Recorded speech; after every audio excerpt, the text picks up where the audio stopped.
Well, if we've talked about this in herbal circles before, what's the definition of herbalism? But even more interesting is what's the definition of an herbalist? But you know, I think the definition of an herb is any plant used for its curative, healing, or many herbalists today think nutritional properties too. So if an herb has some supportive action on, you know, on human or animal constitution, because people use herbs for animals too, for dogs and cats, then it could be called an herb.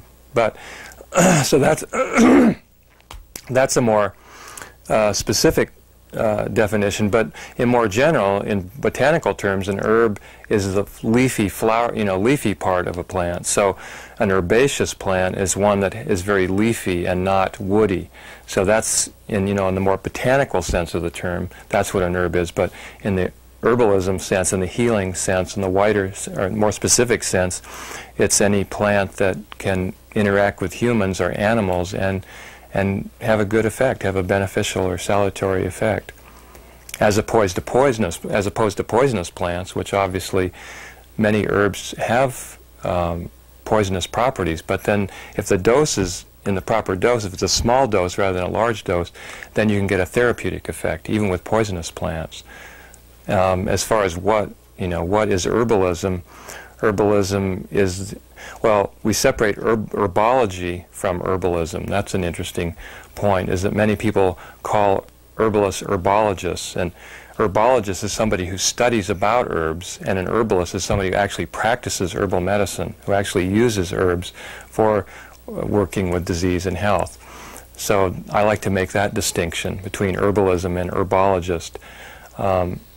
And so an herbalist, in my sense of it, is that an herbalist not only uses herbs for their therapeutic or healing qualities, but also an herbalist is concerned with the health of the planet, the health of themselves. So herbalists act as good models because they're primarily concerned about health of the planet, of our ecosystem, and of human beings and animals, you know, all life. We're interested in health. So I think over and over again I keep coming back to herbalism is really about health and using plants specifically for working with health and healing.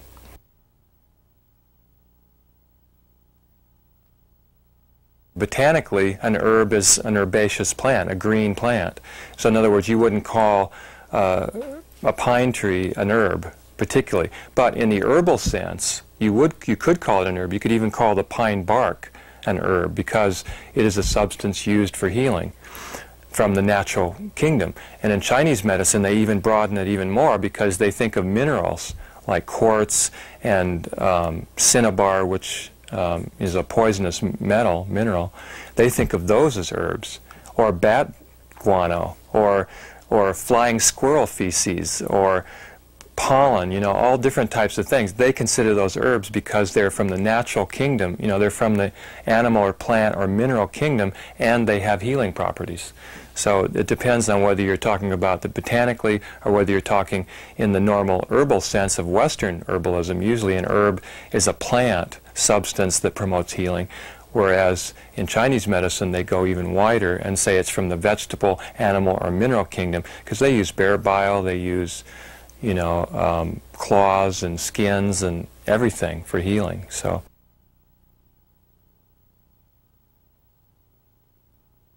well, it depends on whether you're talking about a Western herbalism or Asian or Chinese herbalism. In Chinese herbalism, they have written records going back probably about 1800 BC, so that's, what, 3,600 years.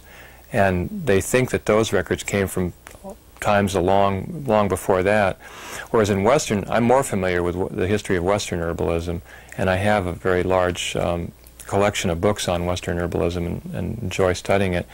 But the first written records of Western herbalism, some of the herbs that we use today, like ginger and so forth, are from about 1800 BC, which is about 3,600, well, 3,700 years ago. But before that, we have indications through archaeological digs that people used plants even back in as far as the Stone Age, which is, what, 18,000 years before Christ. So in other words, they've dug up archaeological sites and they found herbs that are very bitter and that they wouldn't be using for foods. They found chopped up herbs and things in burial sites. So we feel that humans used herbs for healing probably thousands and thousands of years ago. And in some ways, even more interesting is how humans, the question that always comes up, how did humans figure out what herbs to use? And there's a lot of study right now going on with chimpanzees and other animals. Scientists are observing chimpanzees, and chimpanzees, interestingly enough, can select herbs that are very bitter that they wouldn't use for food. They actually take the leaf, for instance, and eat the leaf whole. They swallow it whole without chewing it because it's very, very bitter. But it also, then we've studied the herb and we found that it has properties like antibacterial properties, antiparasitic properties that can kill parasites. So for some reason, and many herbalists feel that we have an innate knowledge of the healing uses of plants and that we have more or less a psychic connection or a spiritual connection with many plants, and that we've forgotten that because of our mind. You know, my friend Paul Lee, who has a PhD from Harvard in philosophy, said that the Greeks invented thinking. So before the time of the Romans, we didn't really think in the rational way that we do now. So we have so much vitality that's going up in our head and our nervous system, and this takes a lot of energy away from our intuitive side. So many herbalists feel that intuitively we have an innate connection with the healing properties of plants, and that we've forgotten that because now we're all up in our head. And I have to admit that many people that I see in the clinic, this is their main problem, is all their energy is going up in their head. They don't have any energy left for anything else. So this to me is like a very fundamental question of herbalism, is how did humans figure out what herbs are good? And I'm sure there are some mistakes along the way that the plants kill people. And but we figured it out over the centuries. And after the Greek times is probably the most significant flowering of herbal medicine in the ancient days, and this was really just before the time of Christ. Hippocrates, for instance, used many, many plants for healing.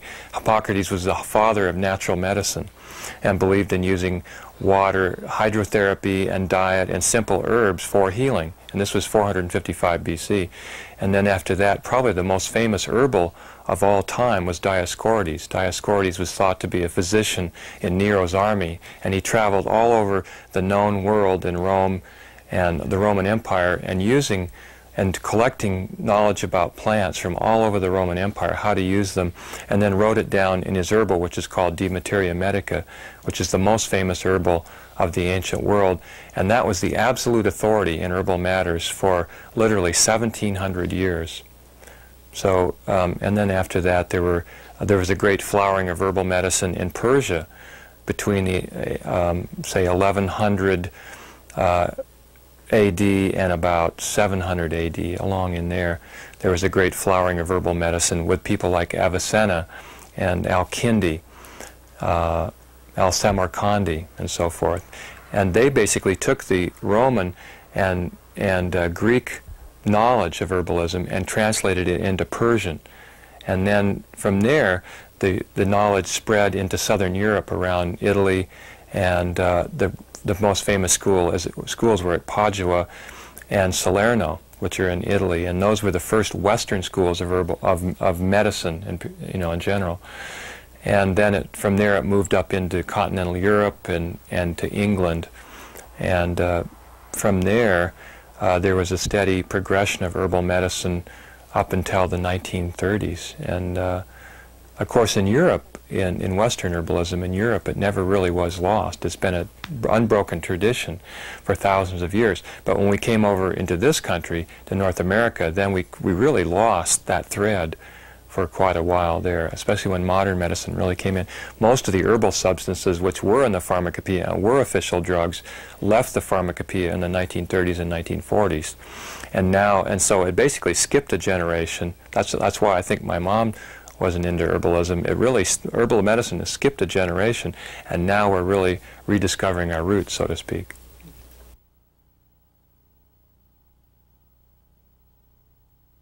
Herbalism is hopefully going to give a grounding influence to everything. Remember the plants and go out into nature, and let's don't destroy nature. And it's like cutting the roots of our own humanity, because throughout our history we've had a very close relationship with plants, and they provide oxygen, they provide nutrients, of course, they also provide healing energy for us, and if we plow them all under and pave them all over, then we're going to end up, you know, going the same way as the dodo bird. Basically, we're going to be extinct in a few years. And so I think herbal medicine, I mean, in a more practical sense, a lot of people are reaching for herbal medicine because pharmaceutical drugs are proving to be very much a double-edged sword. On one hand, we can take aspirin to get rid of a headache, we can take antibiotics to get rid of an infection, but we find that when we do that to an excess, then we don't pay attention to what the bottom line is, what's going on behind the scenes, what causes those imbalances in the first place. Why does the headache come up? Why does the infection keep reoccurring? It's because we're not paying attention to health. We're not looking to how we can create balance in our lives. And so by looking at herbal medicine, we are looking, because always with herbal medicine comes those wider issues. We don't just say, here's echinacea for your cold or flu. I mean, that would be just like using drugs, you know. Here's a different drug for your cold or your flu that maybe is a little bit more, it's safer because it doesn't have quite as many side effects. But what I'm saying is herbal medicine really is about using the echinacea in the proper context of eating properly and resting and not pushing too hard, and also learning about our own constitution so that we know what sort of diet is best for us, what sort of activities are best for us to create health. So that's where I would like to see herbal medicine go, is really be a messenger for health and also our reconnection with the natural world. Now, on a practical level, you know, where herbalism is going is, part of herbalism is going that way. There are many herbalists out there that feel the same way that I do, that we're really concerned about health here, and that's our real message. But then, you know, herbal medicine is the the flavor of the day right now. It's really going into drugstores, and it's really hitting the mainstream. You look at, was it Life magazine, the recent copy, and there's herbal medicine right on the front page, and so forth. So it's really hitting the news media. People are interested in herbal medicine. It has a good story to it, a colorful story. It's a very ancient medicine. We're rediscovering our roots. It's safer. I mean, the drugs obviously aren't working for some of these chronic ailments like hepatitis and chronic fatigue syndrome and AIDS and cancer. Obviously, the drugs are not really doing the full job there. So what does herbal medicine have to offer? Maybe there's some magic bullets in herbal medicine. And so then you get a lot of entrepreneurs that are coming in now. As soon as there's something that's really hot, then the money is attracted, and that's what we're seeing in our herb industry now. It's a lot of money is coming into the herb industry. The big health food stores are being bought up by larger and larger corporations. In the next 10 years, we will see a lot of consolidation in the herb industry. As it's maturing, some of the smaller companies that have stood for quality are going to be bought up by larger and larger companies, and it's going to be more and more mainstream and more about bottom line and profits. And of course, most herbalists are concerned about that happen. We don't want to see that happen. I know it will happen, but we're just hoping there won't be a backlash, that people have too high expectations for herbal medicine and think that, oh, here is the panacea, here are the magic bullets, echinacea, I'll never get another cold, and so forth. And then another 5 years they go, oh, well, that stuff doesn't work, and then they go on to something else. My feeling is that herbal medicine will keep going as a popular medicine for many, many years, and because it really is an unbroken tradition in most countries of the world, not North America, but in most countries like Europe and Asia, China, South America, most people still rely on herbal medicine for their daily health care, and we're starting to rediscover it. So I feel it's going to keep going, but meanwhile, there is going to be a lot of hoopla, there's going to be a lot of hype, of course. There's going to be a lot of profits to be made. I mean, the whole deal about the herb ephedra is the one that is the biggest issue right now. Ephedra is a herb that is like natural speed in some ways. It's a very strong stimulant. It's a very ancient herb. It's been around for thousands of years, and it's used in Chinese medicine to dry up the mucous membranes and allow us to breathe freely in colds and flus and things like that, with other tonic herbs to prevent or counteract the side effects of overstimulation. But the herb industry, some people have thought, well, this is a stimulant, so let's market it as a stimulant. And also, it's a metabolic stimulant and a central nervous system stimulant and an adrenal stimulant. Let's market it for weight loss. So a lot of people out there have been marketing ephedra, ma huang, which is an ancient herb, for non-traditional uses, namely weight loss products and speed products, because our society demands those, and of course that's been huge. People have made millions and millions of dollars on ephedra over the last 10 years for these purposes. Multi-level marketing too. So now the FDA, so there were some deaths associated with ephedra. Now there are some problems, and herbalists have been saying for the last 10 years that this non-traditional use and overhyping the herb in every 7-Eleven and Quick Stop for quick energy is going to be a problem.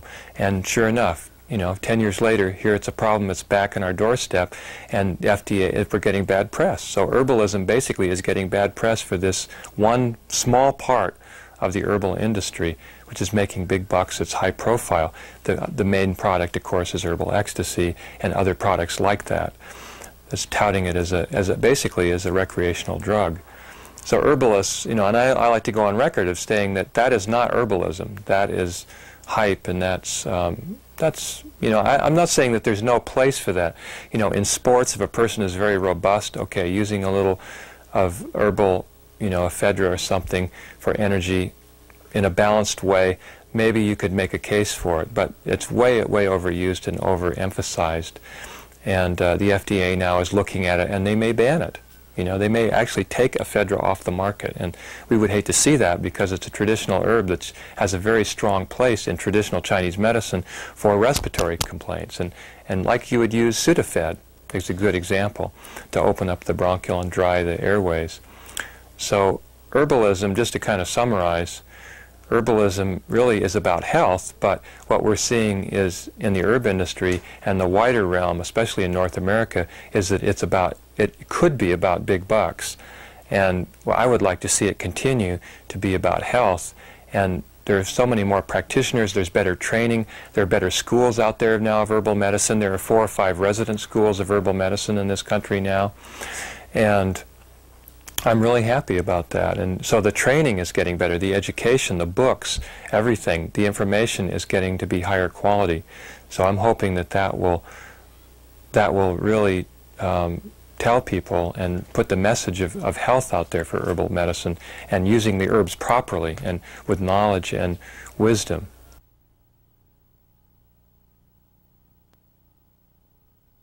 I just had a conversation with a trained psychiatrist yesterday who's a medical doctor and has done a long residency in clinical psychology. He is very interested in natural medicine and wants to figure out a way to work with us in our clinic in some aspect. And he very much believes in using herbal medicine. I did a lecture at Stanford University there where doctors and medical students were very much interested in herbal medicine. So it's really reaching out into the mainstream. I know a number of doctors who use and recommend a number of herbs. So, and I think it's coming from 2 impetuses. One, doctors realize that, the statistics now are that it's like 60 or 70% of people in this country are actually reaching for some type of natural medicine. They're interested in it. And so just financially, just economically, they have to learn. And pharmacists, my friend Mark Blumenthal with the American Botanical Council is very much involved in training pharmacists how to use herbs and how to recommend them and what forms are the best and so forth. So it's, we're trying to educate doctors and physicians. Of course, it isn't in the medical schools yet, but many doctors are going. For instance, in my training course, we have a school here in town. We've had a couple of medical doctors in our training courses that have done I've had one that did a 1-year training course with me. So, and I know an herbalist that went to Yale Medical School. So it's going back and forth there, and the worlds are mixing very strongly right now. And I think that, well, the best story that I have is my dad lives down near Palm Springs and Palm Desert, and you know, it's pretty mainstream down there, really. It's not a place like Santa Cruz, which I often say that we're living in a dream world here. I mean, most people are into alternative medicine. I'm shocked when I see somebody smoking because it's just so abnormal in Santa Cruz. But in Palm Springs area there, it's really a lot more mainstream. So my dad had this prostate problem, say, about a year and a half ago, pretty severe. He was getting up in the middle of the night and had to urinate a lot and having a terrible problem with it. So he went to his doctor and told him about it, and the doctor gave him a drug, prescribed something, and my dad started taking it, and you know, a couple of months later he said, I'm having all these side effects, you know, and he started telling me about all these side effects, and I said, well, have you been taking anything new lately? And he said, well, the doctor prescribed this drug for my prostate gland a couple months ago. And so I said, well, stop taking that and I'll get you on sal palmetto, which is our top herb for you know, regulating inflammation and so forth in the prostate gland. So he went on that, and a month later he said, you know, I feel great. All the side effects are gone away, and also my symptoms are totally cleared up. And he went back to his doctor, and the doctor said casually, well, you know, how's your prostate doing? He says, well, it's fine. All the symptoms are gone. He said, oh, the drug's working? He said, no, I stopped taking that about 2 months ago. And the doctor said, well, then what happened? He said, well, my son gave me sal palmetto. And he said, sal palmetto? Oh, I take that. So, you know, my question is, why didn't you give it to my dad? You know, I mean, he takes it. I mean, it tells you right there that the world is being bridged between herbal medicine and natural medicine and modern medicine, but it's still not quite there yet. You know, some doctors are afraid of prescribing these herbs because they're afraid of the repercussions on their license and so forth. But I think many are just going ahead and doing it.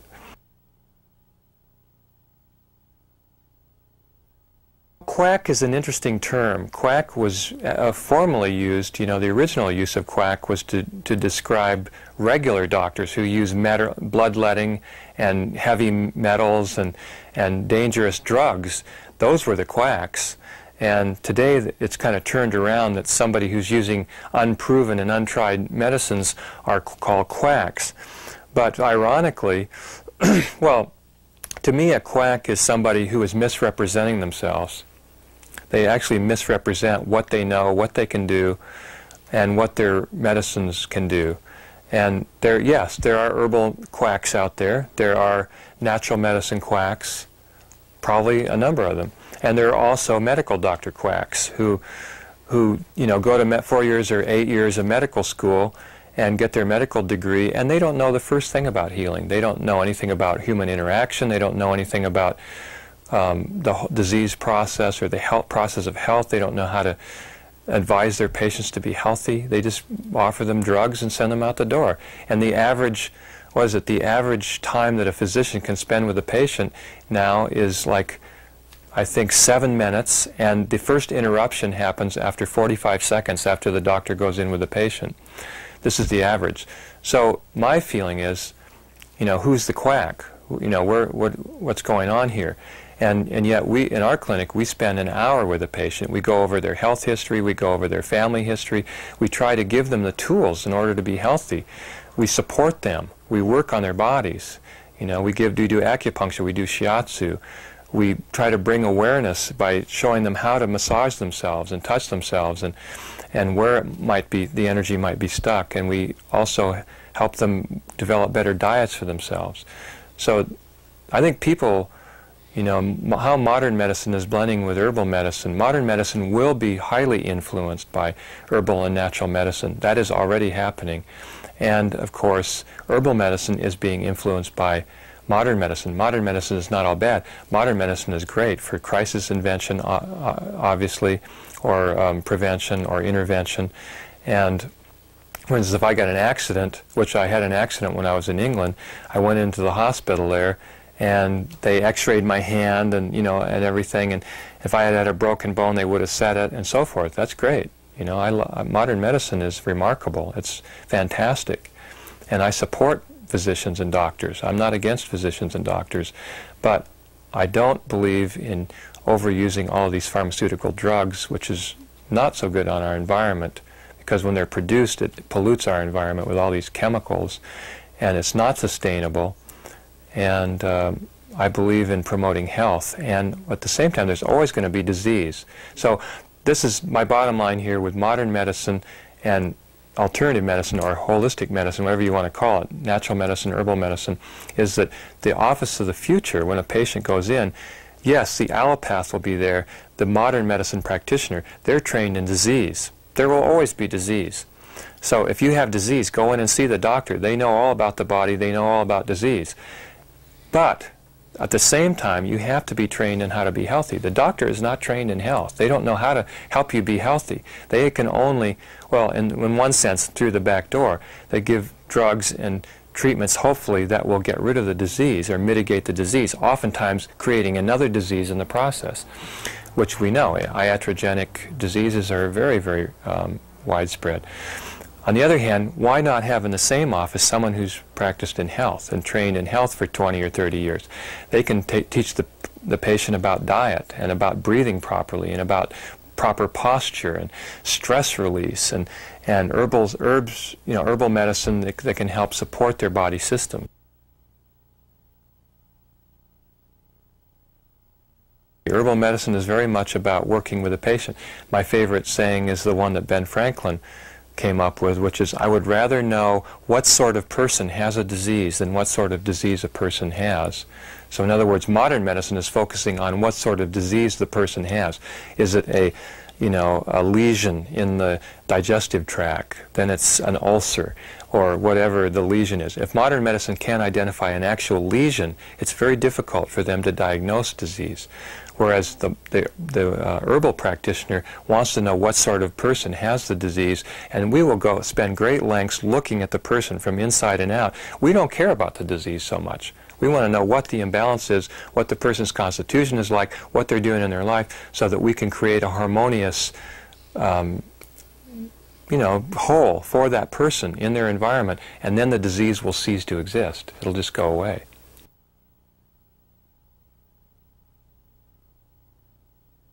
Herbs are always go hand in hand with a total program.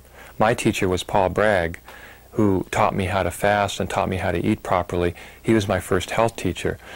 And he was very much, people would ask him, what do you do for arthritis? What do you do for asthma? And he'd say, I have no specifics for you. You know, it's a total program and for health. And so I'm very much in that vein, that the misconception that people are always just have this Western consciousness, we have panacea consciousness. We always want to look outside of ourselves. What's the magic bullet that's going to do it for me?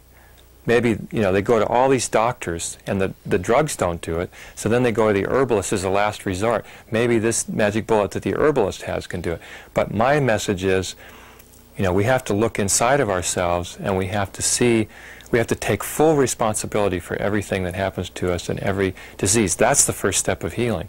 Then after that, yes, herbs can very much help support and balance and bring and restore energy and do incredible things.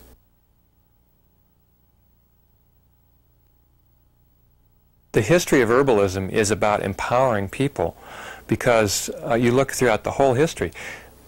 People on their mantelpiece over the fire, the two most important books that they had in the Renaissance and in the Middle Ages, the herbal and the Bible. Those were the two most important things, because everybody had to be their own practitioner, their own doctor, their own physician. And herbalism today is very much into that. Yes, we have these huge companies putting out herbal products, telling people that ginsana is the best ginseng. I'm not picking on them, but or what so-and-so garlic is the best garlic. But at the same time, and then people will say they're worried that regulation will regulate herbalism so that only, it becomes very expensive and very specific. No, that'll never happen, because herbalism is about grassroots practice on ourselves and empowering ourselves. So we can always grow echinacea in our garden. We can always grow valerian in our garden. We can grow ginkgo. We can get a bottle of grain alcohol and make our own tinctures. We can make our own teas. And a good herbalist will always, first of all, educate. And so that's why the schools of herbal medicine are so important. In our clinic, we spend so much time educating people to take care, to go home and grow the herbs, make our own tinctures. You know, my whole function is not to sell products, but it's to train people how to do it for themselves. So I very much agree with you there that herbal medicine, that's the spirit of herbal medicine. It's a people's medicine.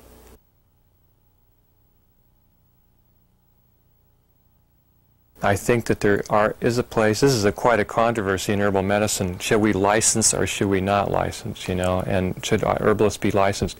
The only licenses now are naturopathic physician in some states, and of course acupuncture, which is my license, studying the traditional Chinese medicine and herbalism, and sometimes chiropractors practice a little herbal medicine, but they're not really trained in that. So mainly those two licenses for natural medicine. And I think that with some diseases, I mean, if we experience a symptom that is very severe or it goes on for a period of time that is not self-limiting. In other words, if we have a cough, okay, most coughs are going to be self-limiting. There might be an irritation, there might be a cold or something. You can drink some tea, marshmallow root tea, licorice tea, or some echinacea, and hopefully the cough should go away within a week or 10 days. If it lingers, if it keeps going on and on, or if we have a cramp in our, you know, or a burning in our digestive tract after we eat, but it goes on and on week after week, then obviously that's the time that, you know, our own resources are limited. We don't know. We need more advice about, and that's where Western medicine comes in, because at that point there could be pathology. There might be a lesion there. So we want to know what the lesion is. So they can put a scope down there and look around and say, oh yeah, you have a bleeding ulcer. And so that's even, you know, as a holistic practitioner or an herbalist, I would like to know that. That tailors my treatment a little bit. And so I think if symptoms have been going on for a while, or if they're very severe, then we might want to go into a practitioner that's been, for instance, if I know people that I am the primary healthcare provider, they come into me first if they have something going on, and then as a licensed practitioner, I'm advised and I'm trained that if I feel like I can't handle it, that if it's something quite severe or if it's beyond my knowledge, then I refer out to a physician. That's my job and responsibility. So I think that there are many cases where people would want to go in. And not only, even beyond that, even if it's a self-limiting thing that's fairly chronic, like a cough keeps coming up, or I have a patient right now who has a chronic sore throat for a year that comes and goes. Well, it's not life-threatening, but they want to find out, what's going on here? So they come in to me and I try to look at all the different issues and aspects and give them herbal tea and see what we can do. Is it an allergy? Is it, and then in this case, this person was chewing gum, like every day, day after day, all day long chewing gum. And as soon as they got rid of the gum, they never even thought about it because it's just so much part of their life. As soon as they got rid of the gum, drank some soothing teas, the sore throat went away. So, I mean, there are cases when interacting with a person that has a lot of experience is very good. Or even people come in, they want a program. There's nothing particularly wrong with them, but they just want to they want to learn about herbs for increasing energy and well-being, for preventing cancer. 1 out of 3 people in North America will have cancer sometime in their life. So how can we prevent cancer? How can we prevent, you know, hopefully the word prevention is going to get out there in the public consciousness more and more, and herbalism is about prevention. So people want to come in and get a preventative program and a restorative program and a daily program that can build them up and make them stronger and be able to live a happier life.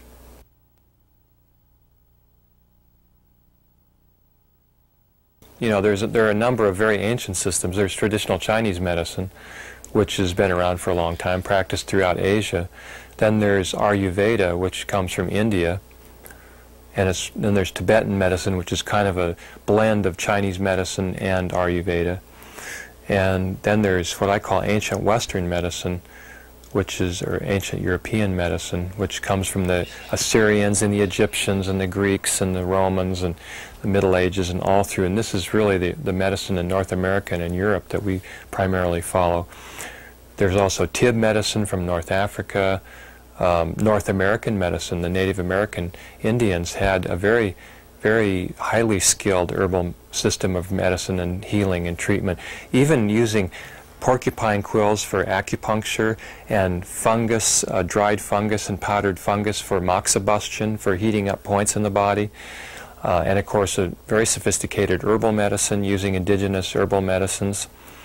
And of course a lot of spirit medicine. They were very much involved in purification and spirit medicine, which also the Egyptians were into. This was very much a spirit-based medicine, and looking at the emotional issues and mental issues and psychological issues, which we're getting back to today. It's interesting, modern medicine has kind of come full circle to traditional medicine, which believes in, for instance, in Chinese medicine, there are 5 pathogens or disease-causing agents listed.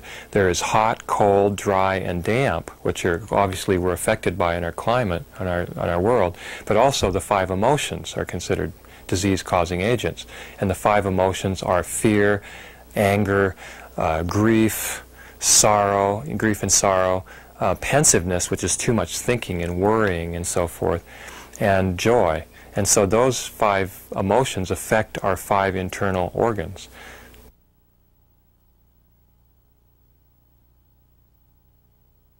Today, there are a number of different dose forms, all the way from, I can run it in a kind of a continuum. Probably the most simple, or the most basic, is growing the herbs in our garden like echinacea and eating a leaf every day. Just going out in the garden, interacting with a plant, showing expression of appreciation for the plant, sharing its healing energy, picking a leaf of echinacea and then munching it down. That's pretty simple. Or going out in the wild. For instance, I have mugwort growing all around my house wild. I go out and eat a leaf or 2. Or yerba santa, I go out and eat a leaf or 2. So that's like self-dosing with wild plants. That's pretty basic and fundamental. All the way from, growing the plants ourselves or harvesting wild plants ourselves, grinding them up in vodka and soaking them for 2 weeks, shaking it every day, and then squeezing the liquid out, and that is called a tincture. So then we can make our own tinctures at home. We can take a teaspoon in a little water 3 or 4 times a day. So that's pretty easy. Or we can go into the health food store or the natural food store and buy ready-made tinctures. We can buy also herbs that are dried and ground up and put in capsules and tablets. This is simply ground up dried herbs. That's not my favorite dose form. So I think it has such a short shelf life. And then a variety of powdered extracts are made, powdered extracts and standardized extracts. Powdered extracts are made by taking the herb, soaking it in a menstruum, either boiling it in water or alcohol, taking the liquid and then spray drying it in a vacuum chamber to create a powder. And then we get that powder, and that's called a powdered extract. So what we've done is remove all the inert properties or constituents of a plant, like cellulose and lignin and things that sugars that we consider non-active, and we've concentrated the active principles of the plant and then into a very concentrated powder form, which then we put into a capsule or tablet. This is called a powdered extract, and many products that are out there in capsules or tablets are powdered extracts. Then we can also do standardization, which is taking that powder or sometimes a liquid and looking at inside that plant with chromatography, usually high-performance liquid chromatography or HPLC, to find out how much levels of a given or a proven active fraction or constituent, like flavonoids or alkaloids, are in that plant. And then we write it on the label, guaranteed to have a certain amount. Like a good example is a garlic that's standardized to a certain percent of allicin, or milk thistle to salimorin, or ginkgo to flavone glycosides, and so forth. There are several ways that herbs can be used in conjunction with modern pharmaceutical drugs, and I think more and more you will be seeing that. For instance, mixing, antibiotics are widely prescribed for infections. We know that. The one problem with antibiotics that's coming up is that antibiotics tend to not only kill the bug, like strep or staph, they also suppress immune system, host immunity. So why not, doesn't it make sense to take something, a natural remedy that can support host immunity, while also we take maybe a specific drug to target the bacteria? Okay, so this, I think you will be finding more and more in the future that echinacea will be blended perhaps with an antibiotic regime. So that's one example there. Another example that's happening right now quite a bit is that in China and Japan, chemotherapy and radiation is used to treat certain types of cancers. But also, chemotherapy and radiation very strongly suppress the immune system, a host immunity, which doesn't make sense when you're trying to, get rid of a cancer. We want our immune system to be as strong as possible. So, in Japan, there are approved natural drugs from the shiitake mushroom, from reishi, from other mushrooms and other plants. They're approved drugs to be used in combination with chemo and radiation therapy for treating certain types of cancers. And they have found, using a number of double-blind studies with humans, that the survival is increased, the length of survival time is increased, and quality of life is better. And they do also use that same regime a lot in China. Another example are, for instance, psychiatric drugs like Paxil and Xanax and so forth. Prozac, obviously. I have a number of patients who have used those types of drugs. My job is to, at the same time, support their liver. In fact, many types of pharmaceutical drugs, you want to support the liver with something like milk thistle, standardized extract, while they're taking these pharmaceuticals, because most pharmaceuticals, especially aspirin, acetaminophen, antibiotics, tend to be hepatotoxic. So that makes perfect sense, is that you're taking these highly concentrated, purified drugs to try to target a certain disease or pathogen. Meanwhile, how can we support the body with natural medicine at the same time? And I think you'll see a lot of this in the future.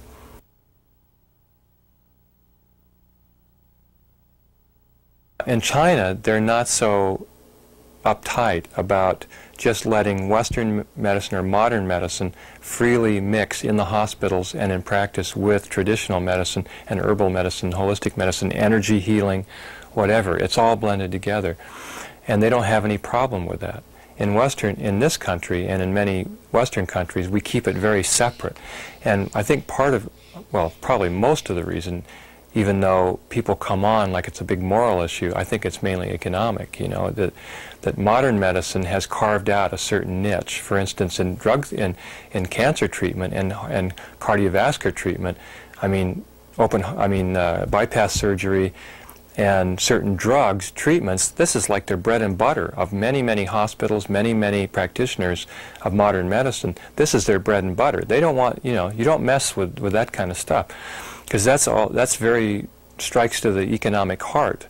So they're not going to embrace, particularly right away, they're not going to embrace holistic medicine and herbal medicine particularly. In China, it's different, because they have already in place herbal medicine, traditional medicine. It's part of their culture. And then the Western medicine, the modern medicine, has come in, and they've integrated that in. So it doesn't have this strong economic, hold on the society like modern medicine does in North America and in Europe and other parts of the world. So I think it's just primarily economic why we're not embracing it. But you will see it more and more. It's the same thing as in alternative power. And an environmentally conscious industry, is that the old industries are having a hard time integrating, they're resisting integrating more environmentally sound technologies, because that's their economics, that's their power base and their customers, so forth. But this is like old paradigm thinking. This is like ancient thinking. This is exactly what happened to us in the automobile industry, is that we weren't smart, we weren't open, we weren't flexible. The Japanese were. Look what happened. They got this small environmentally conscious car that people wanted. They produced it, and look, and we stuck to the big old tanks, and look what happened. Same thing with modern medicine. We're going to get passed by the rest of the world. 90% of the patents on natural medicines are taken out in Japan and in Germany. So we're going to get passed by again if we don't, lose this rigidness and narrow thinking and open up our minds and really embrace herbal medicine and natural medicine and integrate it with modern medicine. That has to be.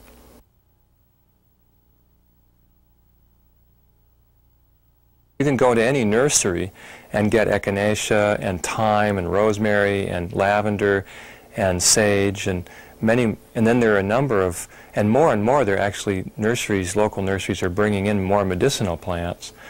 Even Chinese herbs are available.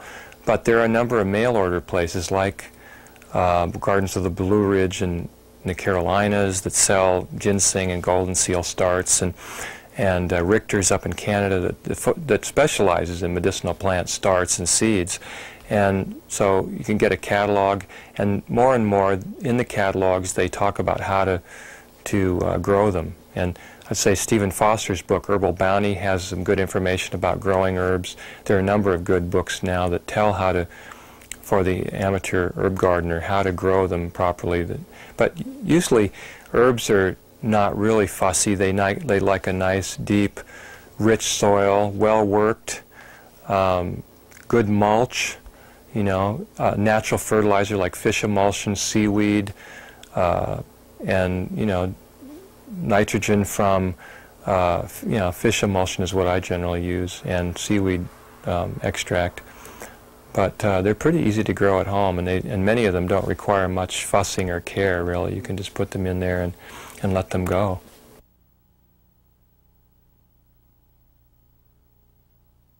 It's not alternative medicine. It's the medicine of the people, and it's a medicine that should stand side by side and not give anything away, not feel ashamed or have to hide out in you know, health food stores, or say that we're dietary supplements, or say that we're food flavoring extracts, as we had to say for many years. Tinctures are flavoring extracts, and we're all afraid of the FDA. You know, we're medicines. This is the people's medicine. This is medicine that can stand side by side with modern medicine and take its rightful place. So this is what I want to see. And I also want to see it go in a good way, where we're still conscious of our roots in the earth, and that we keep in mind that herbalism is always about health and healing.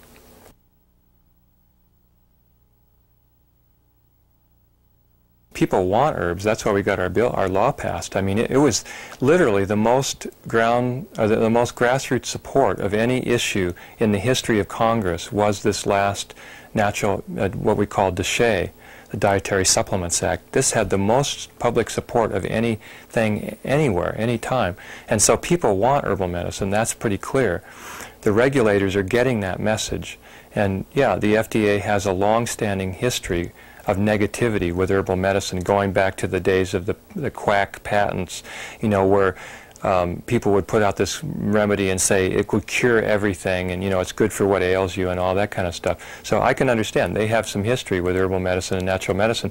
They viewed us all as a bunch of quacks, and now we've worked very hard with FDA, the American Herbal Products Association, which I've been on the board of directors for 8 years. We've worked hand in hand with FDA for a number of years now, trying to educate them and encourage them to really come into the modern age with herbal medicine, that it's not a quack voodoo medicine, that it really is reputable, and that there isn't a bunch of people out there to take old, you know, the elderly's life savings away from them. That's not what it's about. It's about health. It's about, you know, supporting people in their health process.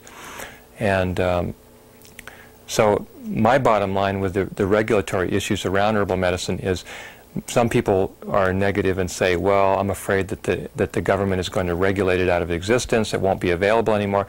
My bottom line is that there's not only no way that that's going to happen, there's no way to stop it. There's no way that the government could stop it. If they absolutely put all their forces and all their energy into stopping herbal medicine, there's no way that it could happen, because it's just too grassroots. It's too in the consciousness. Besides, it's in our very genetic, you know, and our ancestral consciousness. So, and all the way back through history of time and the history of humans, it's been a very strong part of our existence. So there's no way to get rid of it in one generation. It's here to stay, and there's no way to get rid of it. That's my message.